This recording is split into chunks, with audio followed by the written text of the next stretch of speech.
দেখুন, আমি আপনাদেরকে একটা ওয়াজ শোনাচ্ছি, আপনারা সবাই চুপ।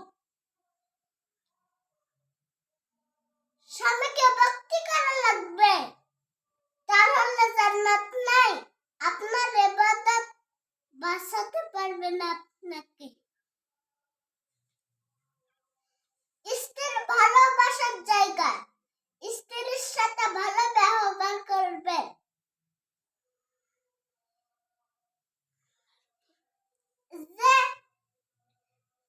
যে স্বামী স্ত্রীর সাথে খারাপ ব্যবহার করে, সেই স্বামী জান্নাত হবে না। সেই স্বামী দাড়ি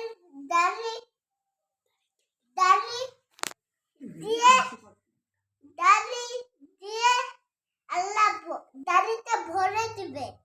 আর যদি কোনো কিছু না হয়, ইনশাআল্লাহ দেখবেন যে আপনার দাড়ি নাই।